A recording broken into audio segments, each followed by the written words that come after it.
everybody. Welcome to Tim Talk. It's May 3rd. Yeah, it's a little bit gray. We're traveling between Cowansville and Knowlton, and this is just some of the scenery. I drive this route fairly often. Cowansville is where Walmart is, where my girl's school is, where the Missisquoi Perkins Hospital is. So I drive this fairly often, and often I'm listening to the radio, or sometimes, as I've said before, I'm just being quiet, listening, praying, meditating. But I thought I'd share a little Tim Talk with you as I'm going back. I'm actually supposed to be on a break,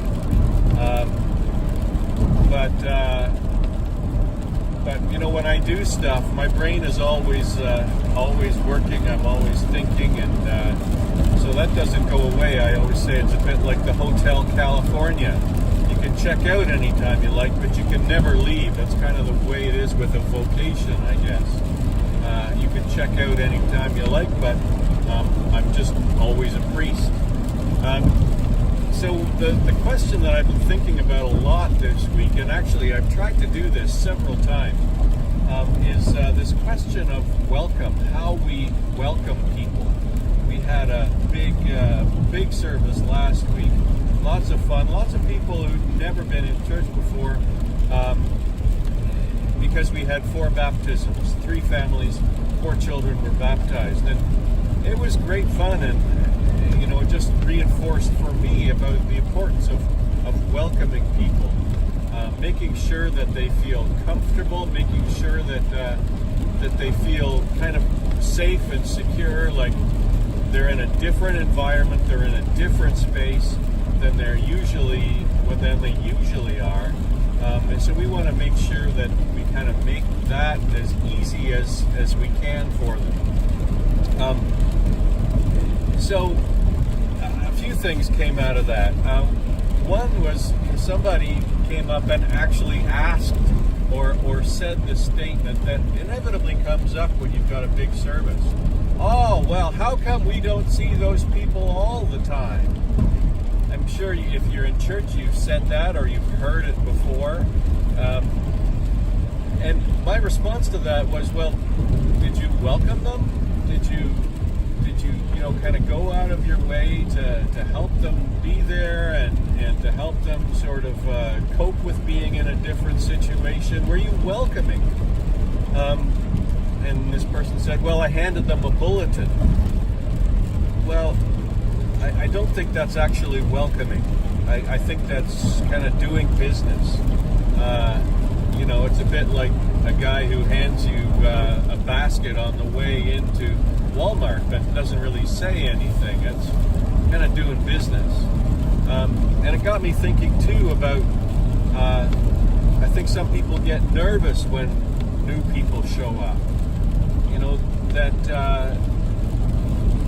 they might upset things, that things might, change, that might be a little different. We're going to welcome people, it seems to me, as long as they're like we are. We welcome people like us. We welcome people who are on the same wavelength as us. But the interesting thing is there was nobody on Jesus's same wavelength. He was so far above the wavelength of most people, and yet he welcomed everybody. He welcomed children, and I just think that's really important. Welcoming. The other thing about welcoming was, and saw a great example of it in the afternoon. We had our St. Paul's concert series. We had some music with Shirley Spencer and with Tom Ransom, and we had 3 poets, and there were 2 Davids and Gloria. And what the interesting thing, I think, we've got some cyclists here. The interesting thing about that in terms of welcoming was that I think Shirley sort of started by not only welcoming people, but welcoming people into the stories. This is this song, and this is why I chose it. And she shared with us a song that she had written and told the story about it, told a bit about where the words came from, and what that did was it allowed the poets then to speak a little bit about where their poems came from. And we've had these poets twice before, and I knew that they were members of the mental health and wellness support group, but other people didn't necessarily know that. And I just suggested in this time where we're talking more about mental health, we're talking more about the issues surrounding that. And the interesting thing was that they were able to share a little bit about their struggles with mental health, about this poetry being a way of them dealing with the mental health issues that they're going through. And I thought that was certainly I felt welcomed into their lives and into their struggles. And I just thought that's really what kind of we're about. We accept, welcoming, it seems to me, is accepting people where they are, not where we wish they could be, but where they are. And I just think that's so critical. The truth is, we have been burned by people in the past who come in and try to tell us where we should be. We welcome people, and then they show up and tell us what they think and who they think we should be. And that's, we can welcome, but there's a flip side to the welcoming. That we learn to accept one another, to learn from one another, to grow from one another, not try to make them who we want them to be, and vice versa. We don't say, we will only accept you if you get, a 6 out of 10 on our entrance exam.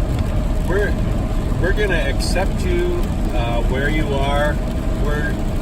We would like to get to know you. We'd like to know you, if you remember a few Tim Talks ago, where are you on the 1 to 100 scale? Where are you in your relationship with God, and how can we help? We understand not everybody is in the same spot.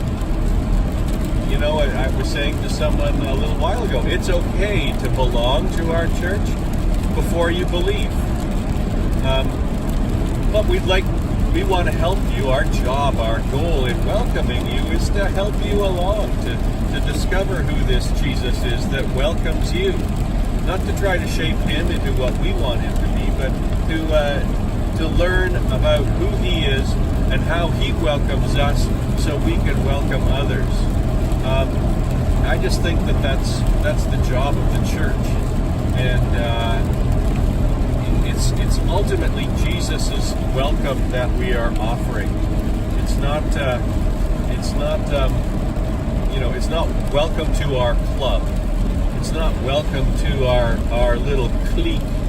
It's welcome into the realm of the kingdom of God, where Jesus' love is revealed, and where you are welcomed as you are, and where you are welcomed to become the version of yourself that Jesus wants you to see, because he's the one that loves you and who created you and who wants you to thrive, but on his terms. He's the one that knows what your thriving looks like. And that's what faith is. Ultimately, I don't understand everything. I don't need to understand everything. But I'm going to trust that God is working in my life, and that because he loves me, he wants what's best for me.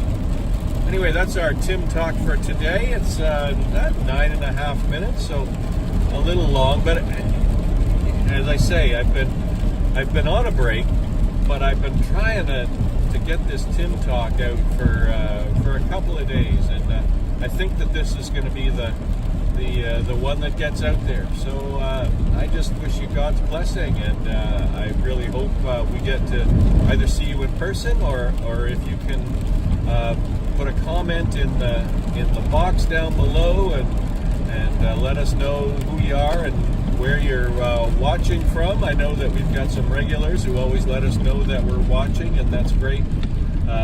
But if you're watching for the first time, if you're a regular, share if you think stuff is worthwhile. It's one of our things is it's important that we extend this welcome to as many people as possible. If you think that the welcome that we offer is a good thing, that resembles the kind of welcome that Jesus would offer, then by all means share this with someone else. Anyway, thanks very much for watching, and God bless.